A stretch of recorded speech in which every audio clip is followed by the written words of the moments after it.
tugasnya kalau habis ya suruh biar panggil PP-nya.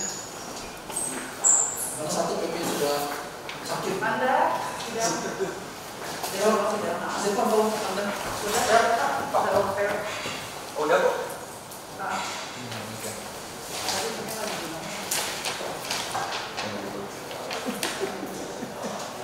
Untuk besok pemeriksaannya akan disatukan nanti dan ini. Ya. Malah kalau bisa saya jam 12 apa sebelum sholat. Satukan ya. Ya. Ahli dan saksi. Saat 9 jam 9. 9 ya. Seperti dia tadi. Jam 9 ini. Disatukan ya, berat-berat. Ya, belakang. Kita nanti akan berikan catatan.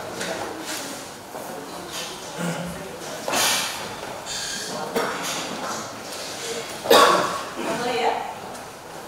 Skor bicara sudah dilanjutkan. Silakan jasa penuntut umum. Ya, mohon untuk tidak mengulang kecuali tugas atau yang berbeda. Terima kasih. Sebelum kami memperdalam, kami ingin bertanya dulu, saudara ahli bahasa kesini dalam kapasitasnya resmi atau pribadi itu dulu, biar kami catat di sini. Karena tadi katanya dosen UI, kalau memang kesini mewakili institusi, kami minta surat tugasnya. Kalau misalnya pribadi, kami catat pribadi di sini. Terima kasih. Sebagai pribadi, karena permintaannya baru hari Senin, sementara hari Selasa libur, hari Rabu sudah datang kemarin. Baik, kalau ahli agama, Saya pribadi dan diketahui oleh ketua. boleh ya. Terima kasih. Terus kedua, apakah sebelum kemarin ini biar nggak kita berdebat nanti hal yang tidak penting. Sebelum kemarin, apakah diberikan bahan-bahan atau melihat video terkait terdakwa itu dulu? Coba ahli agama. Apakah ada diberi bahan-bahan, misalnya video-video atau resume atau tidak ada? Tidak dikasih bahan sama sekali. Ahli bahasa? Saya tidak disuruh nonton apa. Berarti tidak dikasih bahan sama sekali ya? Oke. Saya ingin cerita sedikit. Sebelum saya kesini, saya tidak tahu sama sekali. Tapi tetangga saya bercerita sekitar 1 bulan lalu, yang mengatakan seru juga Bapak itu perdebatan Muhammad Kece. Saya tidak paham apa ya siapa dia gitu ya. Nah, ketika kemarin Pak Kamarudin meminta saya, baru saya lihat sedikit-sedikit Pak, karena saya ingin tahu ini apa sih ya. Nah, lalu sesudah itu sebagai pengacara tentu dia menjelaskan ini nanti yang kami minta kehadiran Bapak, karena saya ingin tahu mengapa saya harus dihadirkan. Nah, tolong disampaikan hal-hal yang berkaitan dengan apa yang kita diskusikan. Berarti tidak dikasih bahan, tapi Bapak mencari sendiri. Saya lihat karena dan tidak serius karena saya tidak tahu apa hubungannya dengan saya. Baik, terima kasih. Kami lanjutkan mungkin dari ahli bahasa dulu. Berarti ahli belum sama sekali melihat video-video ya, ahli bahasa? Betul. Sama sekali belum ya. Oke, saya melanjutkan dari penasihat hukum tadi. Pertama, masalah bahasa. Dalam terminologi kontekstual bisa kadang-kadang ungkapan bercanda itu saking dekatnya itu menggunakan bahasa yang kurang pantas, gitu ya saya? Iya. Di daerah saya. Iya.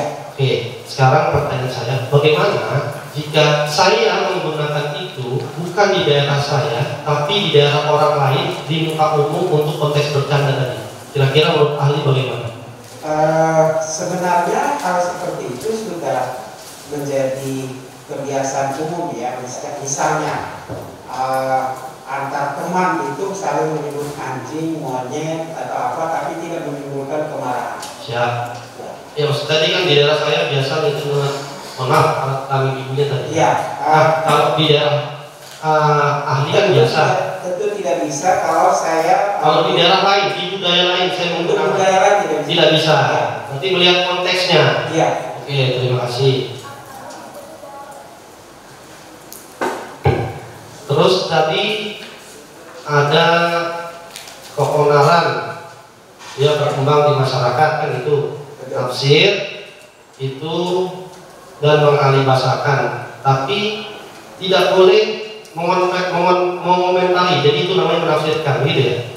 Kalau mengalihbahasakan jangan dikomentari, kalau dikomentari jadi menafsirkan.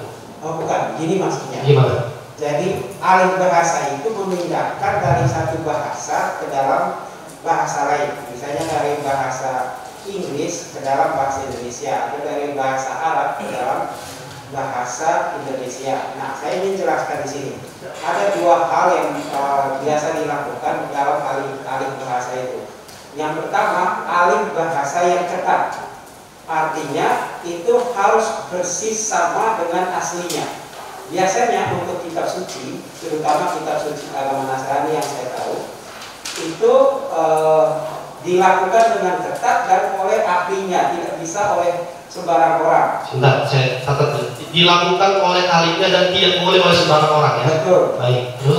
Jadi misalnya di Lembaga Alkitab Indonesia itu mereka adalah kuliah dalam bidang alih bahasa itu, dan mereka menggunakan sumber-sumber. Dan tapi ada alih bahasa yang sifatnya bebas. Sifatnya bebas. Biasanya yang bebas ini untuk keperluan masyarakat yang tidak punya kemampuan bahasa yang tinggi. Di dalam lembaga Alkitab lain, saya tahu persis karena saya sebagai anggota Dewan Penerjemah di sana, anggota Dewan Alih Bahasa, itu ada Alkitab untuk misalnya anak-anak, Alkitab untuk remaja, dan bahasanya itu sangat luar biasa, lepas gitu. Jadi yang penting konteksnya masuk. Yang penting konteksnya masuk. Nah di situ atau misalnya kita Bapak Ibu nonton misalnya atau baca berita-berita bola yang luar negeri, itu sebenarnya terjemahannya bebas dari sumber-sumber asing. Seperti itu. Kalau untuk mengutip tadi berfrase, menafsir, ahli bahasa itu perlu keahlian nggak menurut ahli bahasa? Tidak. Mengutip itu satu kebiasaan ilmiah saja. Ilmiah? Iya, kebiasaan ilmiah. Ada minimal pendidikannya nggak kalau biasanya? Tidak. Dan saya malah mengajar bidang itu. Misalnya, kalau menulis sebuah artikel, kita harus mengutipnya itu ada dua yang saya katakan tadi. Mengutip langsung dan mengutip tidak langsung. Begitu. Dan saya ajarkan juga bagaimana cara membuat parafrase. Sebenarnya selain parafrase ada lagi satu yang lebih tinggi lagi, yaitu merangkum dari berbagai sumber menjadi satu sumber yang baru. Ya, maksud saya ketika mengutip biasanya di karya ilmiah kan ditulis di bawah. Gitu. Ya, seperti itu tulis karya ilmiah. Maksud saya itu ada syarat-syaratnya atau orang sembarang langsung kutip sih? Bukan orang sembarang, maksudnya semua orang yang menulis karya ilmiah harus menggunakan hal itu. Ada ukurannya, ada parameternya ketika kita mengutip berarti. Maksudnya begini, mahasiswa pun, siswa yang SMA pun, SMP itu harusnya diajarkan begitu. Diajarkan. Ya, Oke. jadi tidak perlu keahlian. Terus harus ditafsirkan sesuai kaidah agama terkait dengan historis tadi, betul ya? Dan terkait dengan kata. Ya, itu makna kata. Makna kata. Ya. Kalau saya mengutip itu, terus saya tidak menggunakan penafsiran historis dan kata, tapi saya menggunakan penafsiran saya sendiri, boleh atau tidak? Bergantung pada kemampuan dan keahlian orang itu. Contoh Misalnya, ya. Tadi Pak ahli agama menyatakan yang umum. Jadikanlah semua bangsa muridku kan gitu. Ya. Itu ya, Ya. ayatnya ya. Nah, saya yang tidak paham ayat ini dan lanjutan-lanjutannya mengatakan tidak ada di sini Kristen. Padahal tadi sudah jelaskan ada ayat lanjutannya yang menyatakan Kristen tadi kan. Ini saya akhirnya mengutip ini dan saya menggunakan penafsiran saya sendiri, tidak menggunakan penafsiran agama. Turunnya ayat itu konteksnya apa, tapi saya menggunakan penafsiran saya sendiri. Boleh atau tidak? Boleh saja kalau dia ahli. Kalau dia ahli. Ya, Nah, untuk dibilang ahli itu apa syaratnya? Ya, keahlian itu begini Pak. Keahlian itu bisa karena studi, bisa juga karena menekuni. Karena menekuni. Ya, saya ingin cerita di Medan itu ada yang diberi gelar doktor, tapi dia tidak pernah kuliah. Tapi itu berarti ahli. Ya, dia tidak pernah kuliah tapi diberi gelar doktor karena keahliannya. Seperti itu. Itu yang disebut ahli. Oke. Berarti studi dan keahlian. Ya. Tadi terkait dengan pemberitahuan kan itu Ya. ditujukan untuk orang-orang tertentu lebih kecil. Betul ya? Jadi ada fokusnya. Fokusnya. Bagaimana jika pemberitahuan itu menggunakan media, misalnya Ya. pamflet, selebaran, saya sebar. Ya. Itu untuk siapa tujuan kira-kira menurut ahli? Ya tetap ditujukan kepada siapa pemberitahuan itu. Saya yang menyebarkan pamflet, saya lempar sembarangan di jalan. Betul. Kalaupun ditempel di jalan atau disampaikan di media umum yang bisa diakses oleh banyak orang, tetap sifatnya pemberitahuan. Pemberitahuan, Ya. tapi tidak ditujukan untuk tertentu, tapi untuk orang yang melihat. Bisa sekali Pak. Jadi misalnya kan begini, untuk kantor ini ditempel di situ harusnya hanya untuk karyawan, tapi juga kita yang hadir di sini kalau bisa baca buku ya, ada penerimaan tenaga kerja gitu apa gitu, semua orang bisa tahu. Nah, dengan berkembangnya teknologi ini, pemberitahuan ini menggunakan media sosial. Media sosial juga bisa. Digunakan Facebook, Instagram, Facebook, saya itu jadi tidak ditujukan juga untuk orang tertentu atau umum. Bisa jadi untuk umum. Bisa jadi untuk umum. Fokusnya itu untuk satu hal, beda dengan berita. Berita itu memang tujuannya untuk siapa saja. Oke. Dalam undang-undang cipta kerja baru terjadi keonaran karena ada demo, betul ya? Ya. Betul ya? Berarti untuk parameternya terjadi keonaran demo. Pada masa sekarang. Ada masa sekarang. Perlu ada kerusuhan atau Ya. cukup demo? Dalam ya ukuran tadi kan ditanyakan apakah ada parameter, ada kerusuhan atau tidak. Tapi keonaran itu sifatnya fisik. Ya, maksud saya berarti Ya, menurut pada ahli cukup dengan demo atau harus dengan kerusuhan? Ya bisa juga, bisa demo saja itu juga keonaran sebenarnya. Berarti Ya, tapi bisa juga harus dengan kalau tingkatnya tinggi ya sampai dengan kerusuhan. Nah, tadi ada yang tanya apakah ada tingkat-tingkatannya. Kalau mau atur ya silakan, tapi sebenarnya itu termasuk keonaran semua. keonaran semua. Ya. Saya lanjutkan. Tadi dimaksud dengan onar atau kegoncangan itu orang yang merasa sakit sekali atau orang yang merasa sedih, betul ya? Guncang. Guncang. Ya, kata guncang. Guncang. Ya. Bisakah kalau saya pribadi tadi kan ahli bilang, kalau saya dapat WA saya dibilang korupsi, terguncang nggak? Bisa aja. Terguncang. Ya, bisa saja saya merasa terguncang karena saya dikatakan bekas korupsi. Saya terguncang kalau itu saya tidak melakukan itu. Tidak melakukan itu. Kalau lebih jauh itu masih masalah diri kita ya. Kalau terkait dengan iman, hal yang kita yakini dibilang orang, bisa nggak orang itu terguncang? Parameternya kata terguncang di situ kalau Karena itu membuat saya sedih sekali gitu. bisa Bisa. ya, tetapi saya tidak terlalu pakar atau ahli dalam hal itu. Tapi kalau orang terguncang sedih karena merasa tidak sesuai dengan imannya ya bisa. Gitu ya. Bisa saja. Dan itu hal biasa.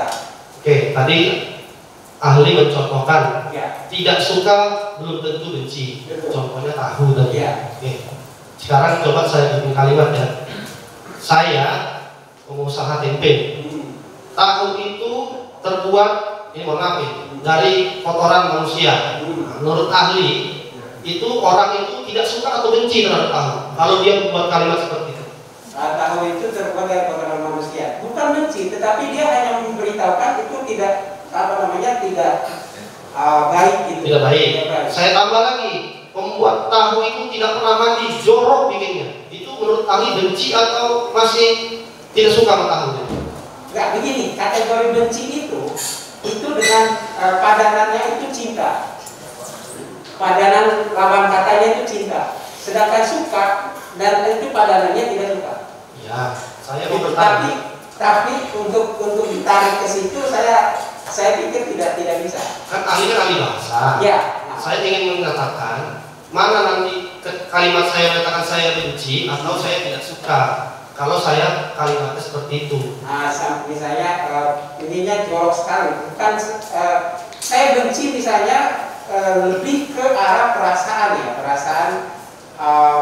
karena berhadapan dengan cinta gitu. Makanya kan dia berpasangan benci dan cinta, bukan benci dengan tidak suka gitu. Tidak suka cinta dengan tidak suka gitu. Tapi benci dengan cinta itu pasangannya.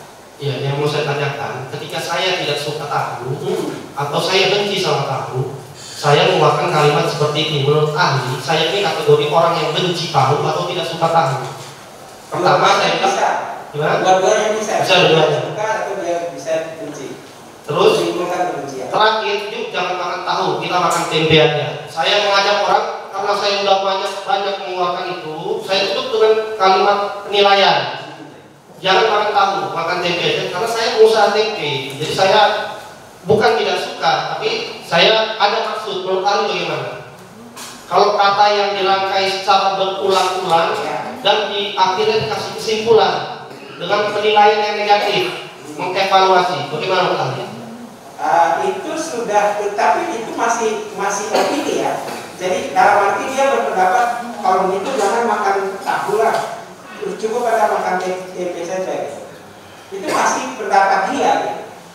Tapi kan dia tidak memaksa orang tidak boleh makan tahu. Iya, tapi saya menggunakan kalimat untuk mengajak orang jangan makan tahu. Ya bisa. Bisa. Terkait dengan tadi mandat penasihat hukum supaya kita ini tidak bias ya. Katanya tadi terdakwa ini terkait langsung dengan kasus, dia mengutip buku dalam videonya. Faktanya video itu terdakwa tidak pernah mengutip buku, tapi mengutip hadis. Ya, ahli. Nah, jadi buku itu tidak pernah ada di video, tapi terdakwa mengutip berdasarkan hadis nomor sekian. Nah, hadis itu bentuknya tidak utuh. Yang tadinya ada kata-kata bercahaya, tiba-tiba dalam video terdakwa tidak ada dan dikasih penilaian negatif. Menurut ahli itu termasuk mengutip, mengalih bahasakan atau bagaimana? Menurut kajian bahasa. Pertama kita sebut buku itu sebenarnya sebuah produk ya.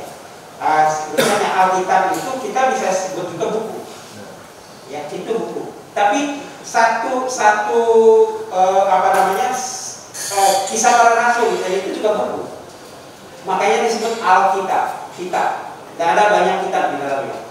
Nah, saya tidak mengerti hadis itu. Saya tidak mengerti. Apakah hadis itu sepotong kalimat?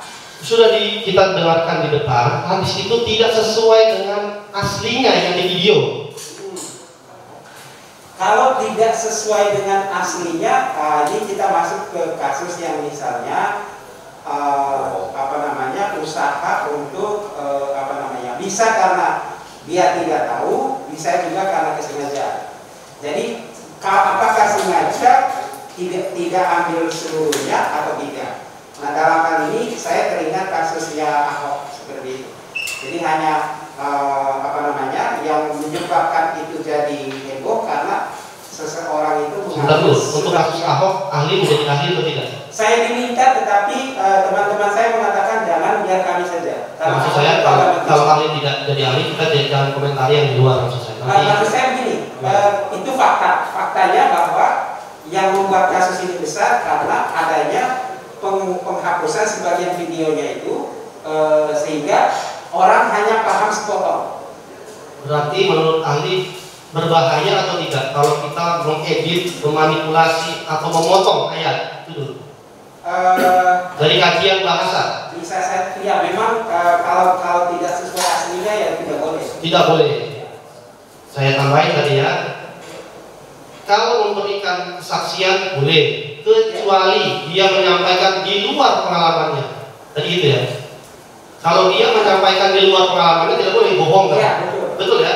Nah, terdakwa menyatakan dalam videonya 7 video sementara ini itu dibangun dengan narasi-narasi dan ditutup. Salah satunya Nabi Muhammad itu berdasarkan ciri-ciri yang tadi itu rajanya jin. Padahal semua tahu Nabi Muhammad manusia bukan jin. Jadi pertanyaan saya, apakah pernyataan terdakwa yang menyampaikan di luar pengalamannya itu, karena dia berbeda jauh zaman dengan Nabi Muhammad, tidak pernah bertemu langsung dengan Nabi Muhammad, dan sudah di luar keimanan dia selaku pengikut Kristus, bisa nggak dia dibilang dia menyampaikan di luar pengalamannya? Saya kira ini pertanyaan fakta ya, Hakim. Mohon maaf. Saya dengan keahlian saja. Dari segi bahasanya itu apa? Dari segi bahasa, Itu apa? dari segi bahasa, Nabi Muhammad itu rajanya jin. Kata itu. Kata itu. Sudah? Jangan mau karena dia pemimpin jin. Kalimat itu. Kalimat itu. Nah, terkait dengan pernyataan ahli tadi, kalau seseorang menyampaikan di luar pengalamannya itu bohong. Itu yang mau saya tanya. Bisa saja karena memang dia mengalami hal itu. Apakah menurut ahli terdakwa pernah bertemu dengan Nabi Muhammad? Saya Luar konteks itu kalian. sudah fakta. Itu sudah fakta. Kalau kalimat yang dia keluarkan itu sesuai dengan pengalamannya, ya itu bisa. Iya, pengalamannya maksudnya gimana? Kalau tidak sesuai, saya tanya, kalau tidak sesuai. Pengalaman itu kan bisa karena dia baca, karena dia menemukan pengajaran orang lain, itu kan termasuk hal yang kita alami sehari-hari. Begitu. Atau begini, contoh, Ya. saya tidak tahu tentang agama di luar Muslim. Ya. Karena saya bukan Muslim. Terus saya menjelek-jelekan agama di luar Muslim yang di luar pengalaman saya. Menurut ahli saya ini bohong atau bagaimana? Ya kalau itu bohong. Bohong. Ya. Karena saya tidak punya pengalaman tentang itu. Betul. Tapi Saya- itu bukan pertanyaan bahasa, Pak. Bagaimana? Itu bukan pertanyaan bahasa, itu fakta. Faktanya maksudnya? Pertanyaan fakta itu. Iya. Bukan soal bahasa. Iya kan videonya itu kan bahasa maksud saya di situ. Ya, kalau Saya tadi- minta kalau tadi penilaian ahli. Bapak bertanya mengenai apakah kalimat itu Sebentar, sebentar. Mungkin ini masuk penuntut umum itu ada kalimat yang disampaikan oleh terdakwa itu adalah Nabi Muhammad itu sebagai raja jin di situ. Nah, sedangkan terdakwa ini dia tidak mempunyai pengalaman terkait dengan tentang Nabi Muhammad itu gitu, karena beda zaman ya gitu ya. Nah, dari segi bahasa itu dengan memaknai Nabi Muhammad itu sebagai raja jin, sedangkan dia itu terdakwa itu belum mempunyai pengalaman terkait dengan Nabi Muhammad itu, tentang Nabi Muhammad itu bagaimana dari sudut pandang keahlian Tadi saya jelas, Pak Hakim, tadi saya jelaskan bahwa kalimat seperti itu masih terkait pengalaman. Bisa saja pengalaman itu kan membaca, pengalaman itu mendengar dari orang, pengalaman itu karena dia bermimpi atau apa itu kan, atau apalah hal yang lain, dia merasa gitu seperti itu. Itu pengalamannya. atau mungkin bisa dikaitkan dengan tekstual atau kontekstual yang tadi sudah sampaikan. Ya. Silakan. Kalau soal tekstual dan tidak itu kan dilihat dari teksnya. Begitu. Kalau tidak berdasarkan teks itu berarti dia berbohong. Karena di video itu terdakwa tidak menjelaskan dia bermimpi, dia langsung menyatakan berdasarkan surat Jin 72 ayat 19. Nah, karena Bapak mengatakan Sebentar dulu, berdasarkan ayat yang dikutip dia, ayatnya bunyi begini: ketika hambanya Muhammad beribadah, jin itu mengerumuninya. Itu bahasanya. Itu ya. Nah, saudara terdakwa mengatakan berdasarkan itu Nabi Muhammad rajanya jin. Terus dia itu pimpinan jin. Nah, itu yang mau saya tanyakan. Nah, pertanyaannya harusnya apakah itu penafsiran atau bukan? Jadi itu saya tanyakan sama Ali, yang dilakukan terdakwa Nah, itu. tadi kan Bapak menanyakan fakta. kalau Bapak mengatakan itu penafsiran, itu termasuk penafsiran. Itu termasuk penafsiran. Ya. Oke. Karena kalau fakta saya tidak. Baik. Terima kasih. Izin lanjutkan Mas Hakim. Saya mungkin lebih dulu ke ahli teologi. Ahli teologi ini, mohon maaf nih sebelumnya, mungkin saya agak banyak bertanya karena kalian saudara di bidang teologi umat Kristen dan saya sendiri adalah seorang Islam. Jadi saya tidak tahu apabila saya salah penyampaian, mohon dimaafkan dan dikoreksi. Yang pertama saya tanyakan adalah, ahli ini seorang ahli perbandingan agama atau tidak? Saya teologi ya, saya tahu. Teologi, bukan perbandingan agama. Itu salah satu mata kuliah. Oh, salah satu mata kuliah. Makanya tadi belajar juga mengenai Islam ya, sedikit ya. Yesus Kristus itu sebagai Tuhan yang umat Kristen itu lahirnya di mana? Yerusalem. Yerusalem. Pada zaman itu di Yerusalem itu masyarakatnya berbahasa apa? Di sana campur. Nah, tapi yang jelas Alkitab penggunaannya adalah ada 3 bahasa, Aram, Ibrani, dan terutama adalah bahasa Yunani. Bahasa apa? Yunani. Yunani. Ini saya tidak tahu, mohon maaf jika saya salah. Karena itu dalam dalam penjajahan Roma. Oke, bahasa Indonesia. Pada saat zaman, kalau kami dalam Islam itu adalah Nabi Isa alaihissalam ya, dan ajaran Kristen itu Yesus ya. Itu Alkitab itu awalnya berbahasa apa? Alkitab. Pada zaman Nabi itu, pada zaman Nabi Isa atau pada zaman Yesus Kristus? Alkitab itu ditulis. Itu jadi gini Pak. Bicara Alkitab ya. Beda konsep Pak. Jadi bukan dari pewahyuan langsung jatuh itu dan lain sebagainya, tetapi mulai ditulis itu oleh para saksinya, yaitu para murid itulah yang disebut Injil sinopsis seperti itu Pak. Nah Alkitab itu adalah kumpulan-kumpulan kitab dari Perjanjian Lama itu menceritakan tentang nubuatan Yesus. Itu kan dari setiap, jadi di luar biasanya Alkitab yang saya imami adalah Alkitab itu ditulis dalam kurun waktu 1500 tahun dan kemudian ditulis oleh lebih dari kurang lebih 40 penulis dalam suku bangsa bahasa yang berbeda-beda dari zaman Musa sampai kepada zaman Yesus, lalu ditulis ketika Yesus sudah naik ke surga, disitulah mulai ditulis Pak.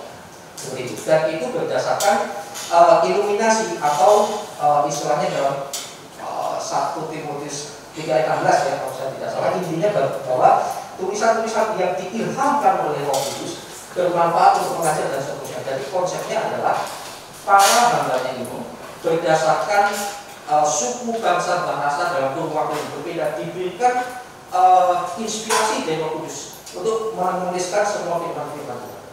Menuliskan firman Tuhan Ya. itu berdasarkan sesuai teks dan konteks sejarah dan seterusnya. Oh, makanya itulah penyebabnya Alkitab itu bahasanya Iya. banyaknya berbeda. Ya.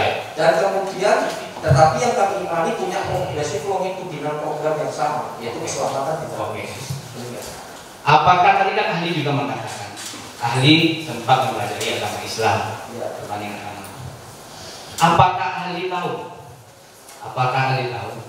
Kalau Al-Quran itu menggunakan bahasa Arab sampai sekarang tidak pernah berubah, itu karena ada ayatnya dalam Al-Quran, yaitu surat Al-Hijr ayat 9 yang artinya dibacakan, sesungguhnya kamilah yang menurunkan Al-Quran dan pasti kami dalam kurung pula yang memeliharanya. Oleh karena itulah dalam agama Islam Al-Quran itu masih satu bahasa, tidak berubah sampai sekarang, yang ada cuma terjemah. Apakah Anda tahu itu? Saya tahu. Tahu. Dan itu saya menghargai iman. Iya, kita sama-sama menghargai iman, makanya saya tanyakan. Apakah ahli tahu karena pernah belajar Islam? Surat Al-Fatihah? Ya, saya tahu. Tahu.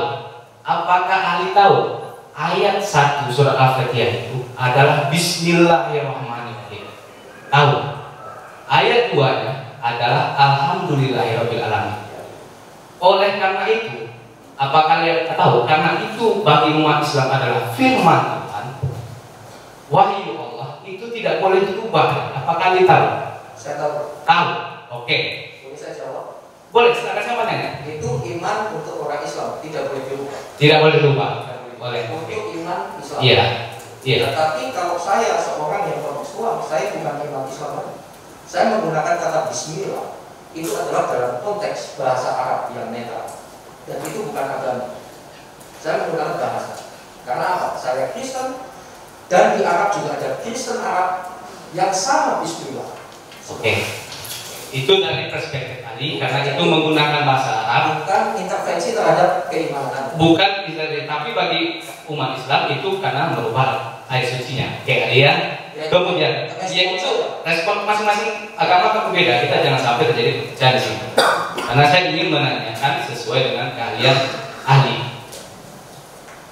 Kalau saya ingatkan dulu ya, ini agar jangan perdebatan panjang nih antara kami nanti dengan ahli dengan penasihat hukum. Saya menjawab sesuai dengan keadaan saudara ahli. Kalau tidak tahu bilang tidak tahu, kalau tahu bilang tahu. Kalau di luar keadaan saudara bilang di luar keadaan saudara.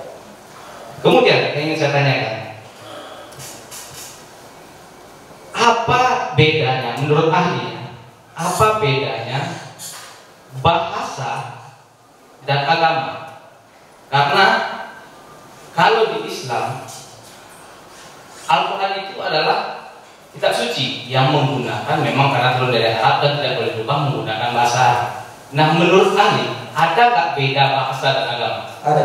Apa perbedaan? Agama adalah keyakinan seseorang terhadap Tuhan. Bahasa adalah alat komunikasi. Alat komunikasi, iya. Dan komunikasi ini bukan milik agama tertentu. Komunikasi bukan milik agama tertentu. Bahasa bukan, dan tidak ada hak patennya. Iya. Kalau itu dipatenkan, maka orang Islam tidak boleh berbahasa Inggris. Iya. Iya, ya, sependapat. Tapi kalau kitab suci yang menggunakan bahasa Arab, kitab suci Al-Quran yang menggunakan bahasa Arab, itu milik siapa? Yaitu milik orang Islam. Milik orang Islam. Oke. Tapi sekali lagi dari konsep keimanannya, Pak. Iya, konsep keimanan. Oke, iya. Kemudian, saya akan lanjutkan nanti. Dalam Alkitab, tadi ahli misalkan ada Alkitab yang untuk anak-anak bahasanya, ya kan? Saya tidak pernah mengatakan. Oh, salah ya sih bahasa. Maaf.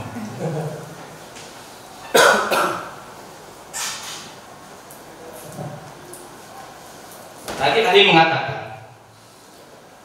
Alkitab tidak boleh. Ini jika saya salah koreksi ya. Alkitab tidak boleh membaca letterlet, harus sesuai teks dan konteks, ya kan? Coba ahli terangkan, menurut keahlian saudara dalam agama Kristen, bagaimana cara menafsirkan Alkitab? Cara menafsirkan Alkitab adalah teks dan konteksnya, teks bahasa aslinya bagaimana, konteksnya bagaimana. Gitu. Contoh seperti serangan Ahmad Deedat terhadap pertanyaan orang Kristen. Ahmad Deedat ditanyakan kenapa umat Muslim memakai jilbab, lalu dia mengkonfrontir, baca di Korintus sekian ayat sekian bahwa orang Kristen itu harus berjilbab, kalau tidak dicukur rambutnya. Nah, itu tidak teks dan konteks, Pak. Itu eksegesis. Apa pandangannya dia berdasarkan konteks pandangan Islamnya, lalu dia membaca Alkitab yang mirip, lalu dia samakan. Pada konteksnya waktu itu di Korintus itu ada perkembangan Kristen luar biasa, karunia-karunia rohani luar biasa. Lalu terjadi kekacauan karena banyak perempuan-perempuan bispi dan lain sebagainya, yang rambut dikepang-kepang dan seterusnya, itu yang ngaco di cewek-cewek, maaf ibu-ibu, ya, yang kayak garis. Lalu Rasul Paulus memberikan aturan, dan itu teks dan konteksnya hanya untuk Korintus, supaya membedakan Kristen yang soleh, maka dia harus pakai mukena rohani. Jadi jilbab itu bukan Islam, di kami juga ada, pakai kerudung. Kalau tidak mau, maka cukur rambutmu. Nah, itu yang dimaksud teks and konteks. Artinya yang saya tangkap dalam menafsirkan Alkitab pun tidak boleh sembarangan. Tidak boleh sesuai teks and konteks, penerapannya juga harus sesuai teks and konteks. Iya. Gitu. Ada orang Kristen juga keliru juga. Ada orang Kristen yang maksa yang di Indonesia pakai kerudung, padahal itu menurut dalam agama Kristen yang tidak boleh. Tidak semua yang kerudung itu Islam, Pak. Enggak, yang saya tanyakan fokus saja dengan agama kita. Yang saya tanyakan kan berarti tidak boleh dalam menafsirkan Alkitab secara potong. Artinya ada aturan untuk menafsirkan juga, ya kan? Ini ditujukan kepada siapa? Apakah bisa? Pertanyaan selanjutnya, apakah ahli tahu dalam ajaran Islam menafsirkan Al-Quran itu juga tidak boleh sembarangan? Ada aturan-aturan, ada 15 apa kali tahu? Semua agama pasti begitu. Semua agama pasti begitu, tidak boleh sembarangan ya, sepakat tadi ya. Dan tidak itu kan ya subjektif. Ya, oke. Selanjutnya pertanyaan yang lain.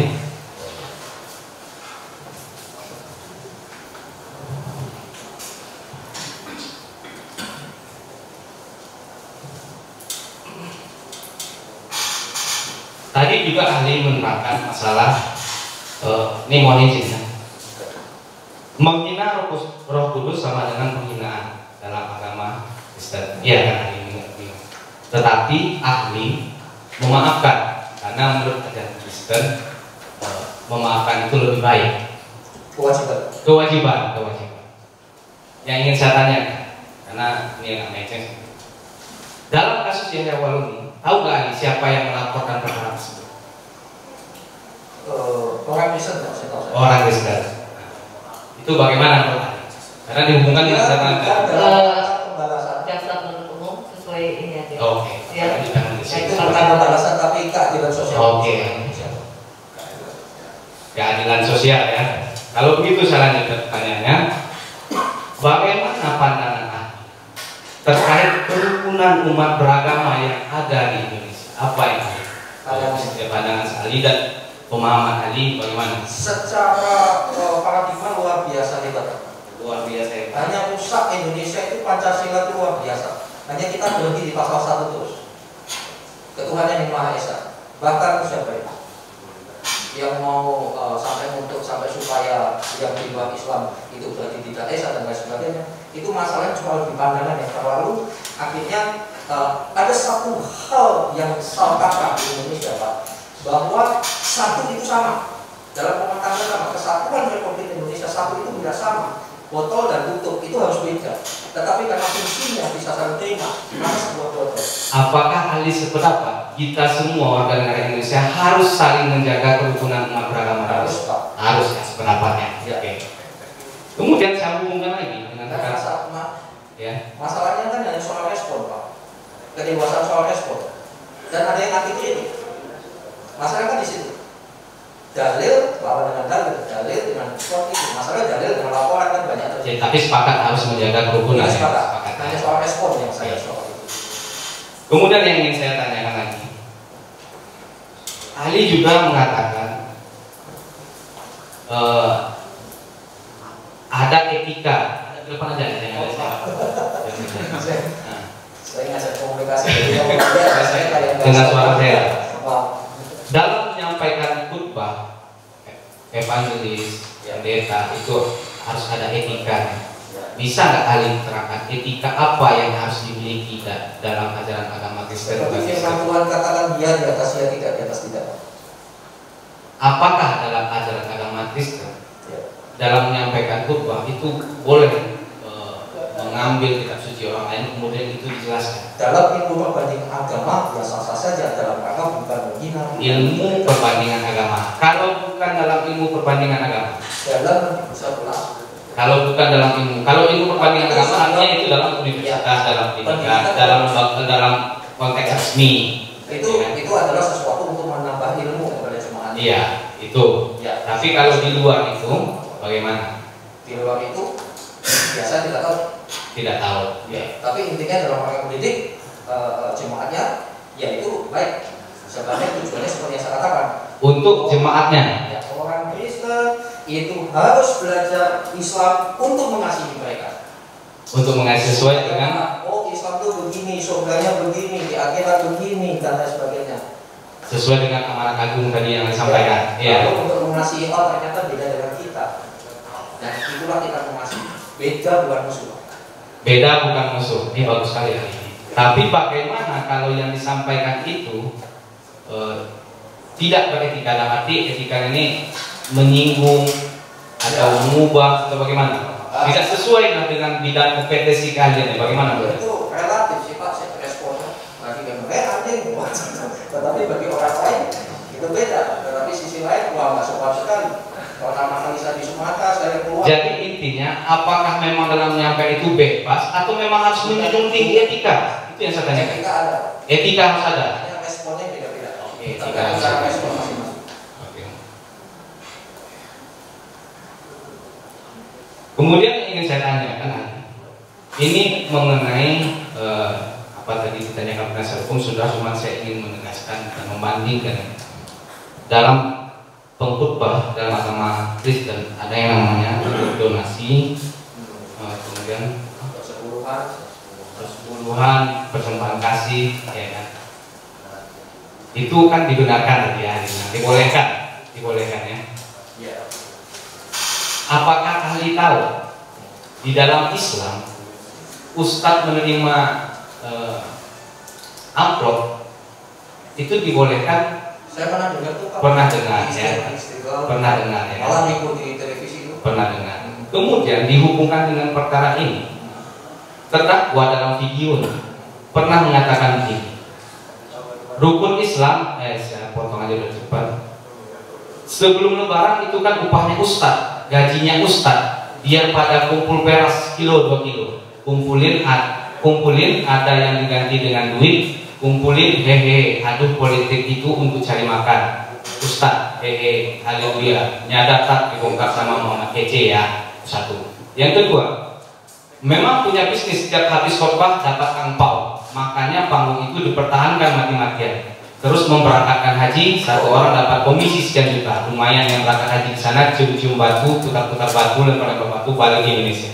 Yang ingin saya tanya, ini kan kalau lihat konteks, setiap ceramah dapat hadiah. Apakah dalam ajaran agama Kristen itu sesuatu yang salah, atau memang dalam perbandingan nama? Karena Andi tadi juga belajar agama Islam, itu sesuatu yang salah, ada yang dipermasalahkan atau bagaimana? Salahnya di motivasi. Motivasi, bisa jelas motivasi bagaimana? Yang penting bukan mata pencarian. Yang penting bukan mata pencarian. Jadi kalau menerima itu wajar. Ya sah-sah saja. Sah-sah saja. Itu tidak boleh dipermasalahkan sebenarnya. Contohnya kotaknya amplop itu salah. Terima amplop diberi ke sistemnya begitu, ya sah-sah saja. Oke. Karena proporsional. Oke. Ya soal ejek-ejekan ya 12 dia tak jadi sama. Oke. Saya sering diejek juga di. Tapi dalam agama Kristen juga ada seperti itu ya. Iya, sama. Untuk operasional. Saya lanjutkan kepada ahli. Bukan mata pencarian. Oke, terima kasih ahli. Saya lanjutkan kepada ahli bahasa. Ahli bahasa. Ini saya mau nanya dulu. Tadi kan ahli menerangkan sebagai ahli linguistik forensik ya. Iya, betul. Tadi ahli juga menyampaikan ahli itu ada yang secara pendidikan, gelar, ada yang secara ketegunan, pendidikan.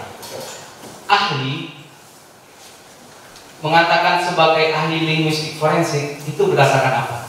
Berdasarkan studi.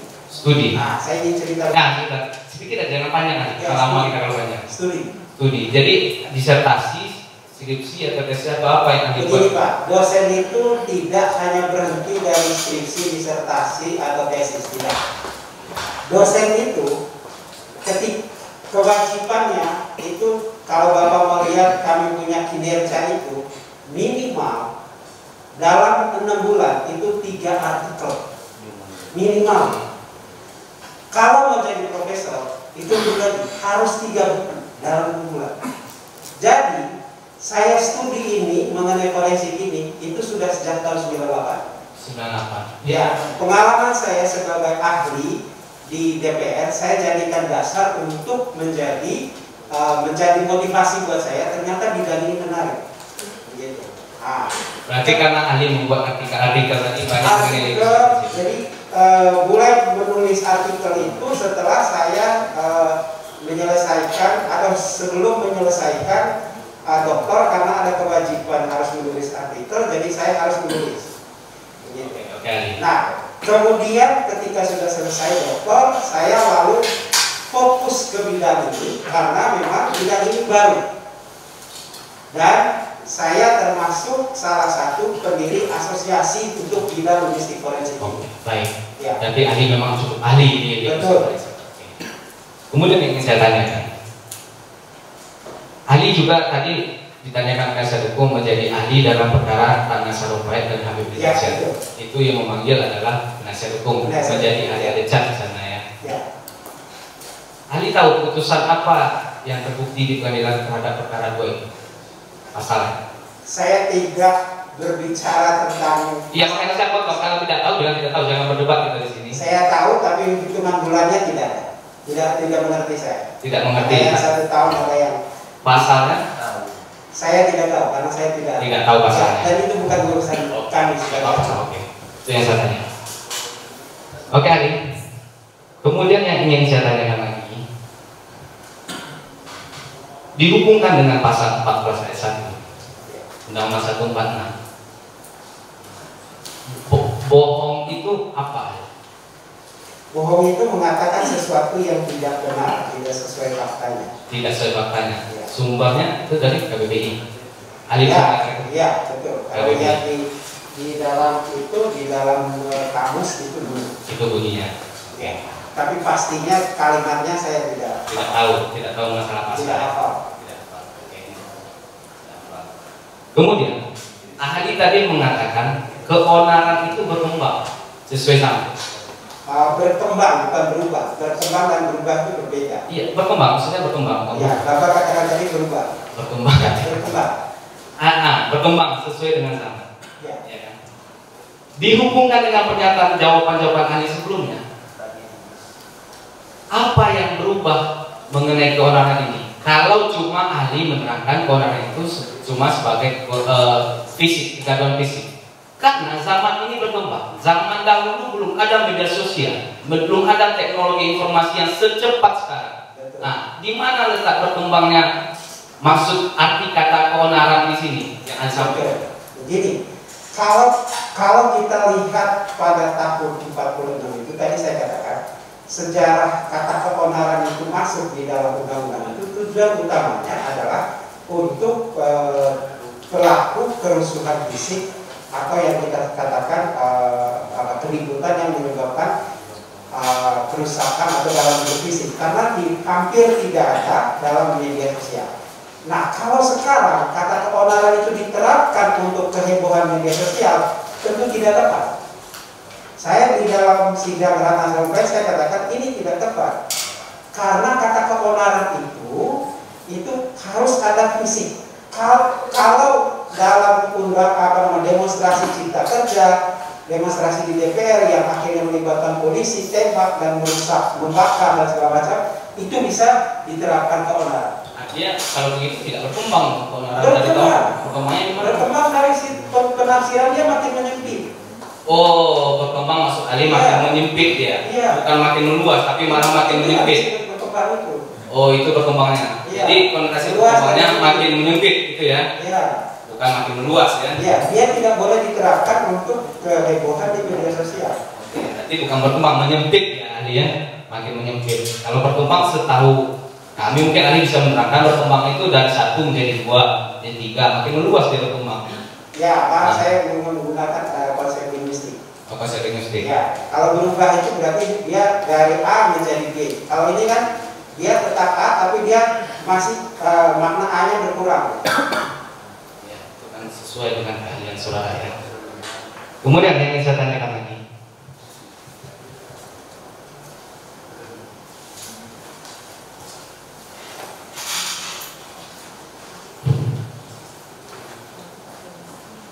Tadi Adi juga menekankan bahwa menyiarkan berita itu menyampaikan berita kepada khalayak umum.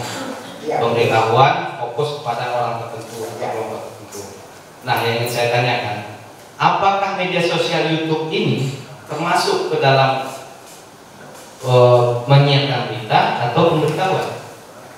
Dia bukan pemberitahuan, dia menyampaikan berita dalam media sosial itu lebih ke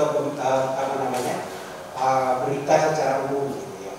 Dan media sosial itu cirinya sangat jamak ya, sangat luar biasa beda-bedanya. Jadi misalnya status Facebook misalnya itu termasuk dalam berita sebenarnya, bukan memberitahu. Tetapi misalnya berita kematian atau apa itu sudah berita juga. Tapi di dalam itu juga ada misalnya siapa yang minta tolong, siapa yang memiliki golongan darah bla bla bla bla karena saya membutuhkan, itu pemberitahuan. Berarti intinya YouTube itu apa?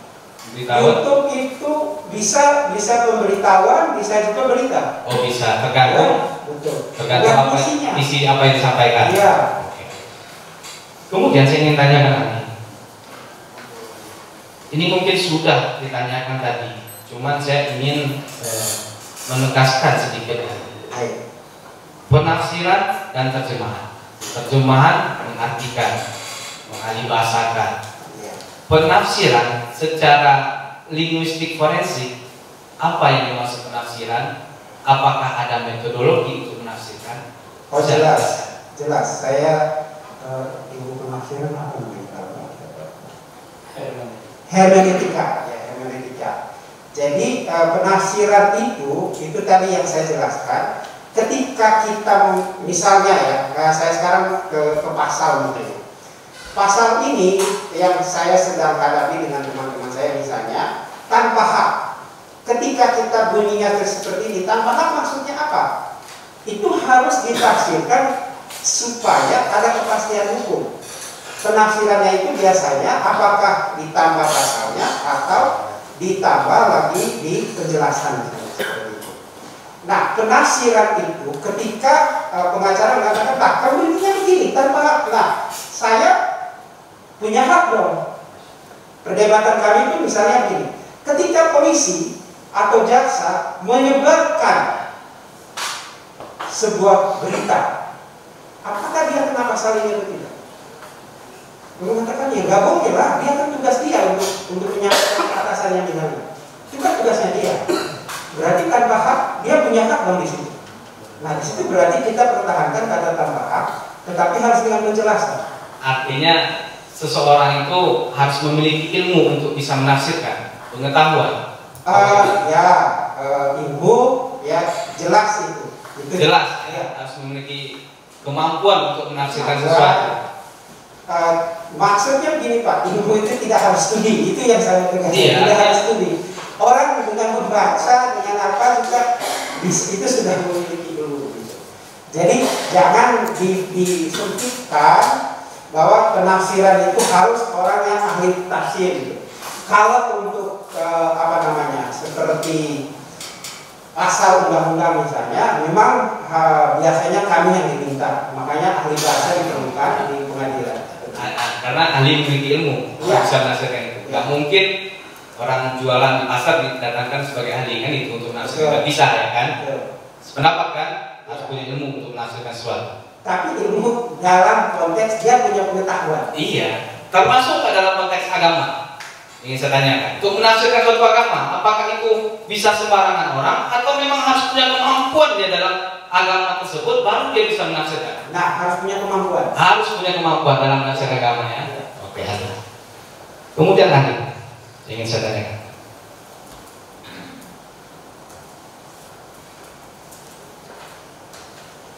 Tadi Ali juga menyinggung, menyambung pertanyaan dari teman saya masalah opini, ada opini. Ya. Apa itu yang dimaksud dengan opini? Opini itu pendapat. Jadi pendapat itu adalah hak dari setiap orang terhadap sesuatu. Misalnya, saya berpendapat bahwa pemindahan ibu kota ke Kalimantan itu akan menjadi membuat perkembangan Indonesia makin baik karena Jakarta sudah sangat maju. Itu opini saya. Tapi orang lain juga bisa beropini sebaliknya. Jadi opini itu pendapat yang berdasarkan argumentasi, berdasarkan logika, berdasarkan data, seperti itu opini. Jadi ada opini yang memang misalnya kalau di yang ilmiah itu opini kami nggak boleh hanya berdasarkan logika saja, argumentasi kosong saja, tapi harus berdasarkan fakta. Itu kalau opini ilmiah. Ada juga. Tetapi kalau Bapak nonton di televisi, setiap narasumber itu beropini semua itu tanpa fakta. Hanya logika saja bisa beropini. Berarti opini yang saya tangkap dari bahasa tadi adalah pendapat pribadi seseorang. Itu opini namanya. Ya. Bisa itu ada data dan fakta, bisa tanpa ada data dan fakta. Betul, memakai logika saja. Memakai logika saja itu beropini namanya. Ya. Ada argumentasinya. Kemudian yang ingin saya tanyakan, ini mungkin yang terakhir yang ingin saya tanyakan. Ahli sesuai dengan agamanya agama Kristen. Betul. Tadi ahli juga menerangkan mengutip ada caranya, harus sama persis. Ada yang tadi bahasanya mengutip langsung, mengutip tidak langsung. Ya. Dalam mengutip Alkitab itu ada caranya nggak? Bagaimana? Bergantung ya. Saya belum pernah berkhotbah. Oh, tidak tahu hari ini. Kalau tidak tahu bilang tidak tahu aja. Tidak tahu. Iya, saya tidak tahu. Tidak tahu. Karena saya di kalangan ilmiah dan tidak pernah Tidak tahu. Iya, jangan tanya. Tadi sebelum saya lupa, kalau menurut ahli bahasa, ya, ada syarat komunikasi apa? Oh, komunikasi. Syarat komunikasi itu kan pertama harus jelas ya. Harus jelas. Jelas. Kemudian apa namanya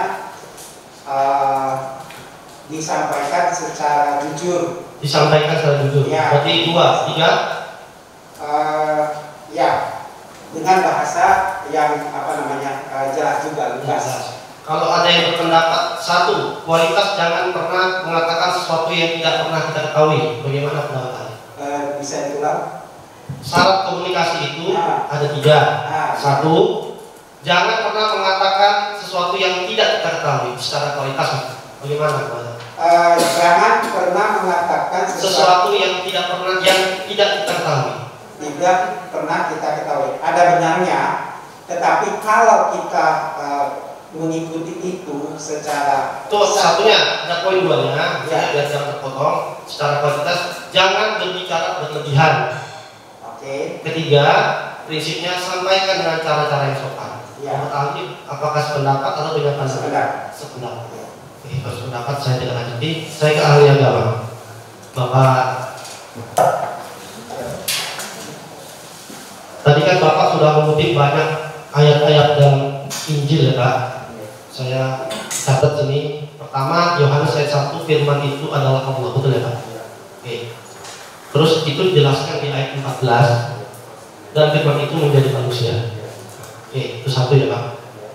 Kedua, maksudnya gini, bisa nggak saya hanya baca firman itu adalah Allah, saya yang tidak tahu ayat itu, saya langsung mengambil kesimpulan exegesis tadi.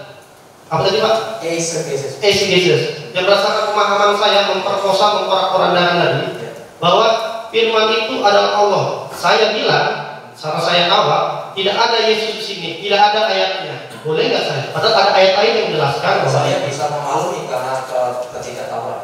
Oke, 1 Pak. Kedua, Musa akan dibangkitkan dari saudaramu, kan gitu.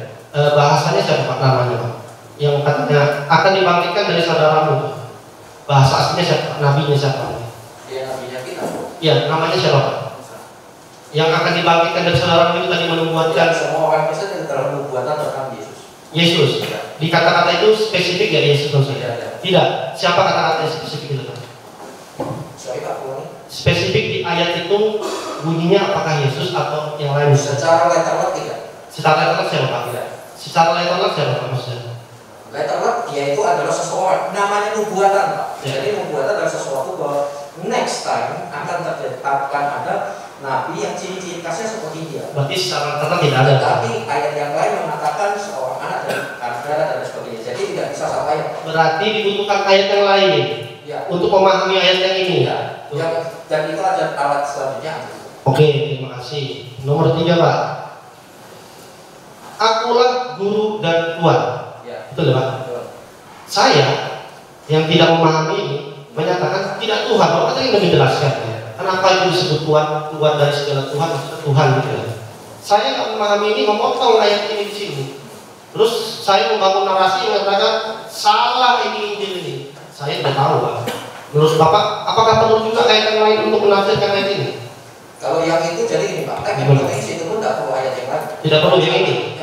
Khusus yang ini tidak perlu. Iya. Jadi tidak bisa Pak ayat Alkitab itu bisa meratakan dengan. Terima kasih. Itulah pentingnya tag and protect exegesis. Oke. Pergilah dan jadikan semua bangsa murid Tuhan itu. Kan tidak ada di ayat ini untuk supaya menjadikan Kristen. Bapak menjelaskan di yang tadi lagi Kristen sekali.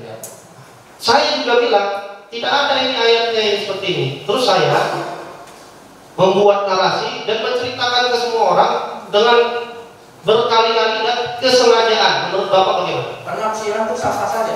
Sah saja. Sah-sah saja benar. Oh di kami aja beda-beda kok. Hanya saya bilang syahadatnya sepanjang sama. Saya sebagai ahli di bidang agama, maka beliau adalah saudara saya. Syahadatnya adalah Roma 10 ayat 19 dan Roma 10 ayat 9 dan 10. Percaya bahwa Yesus itu adalah Tuhan, Juru Selamat dan Raja, bla bla bla. No problem. Soal beda pandangan no problem. Allah itu esa.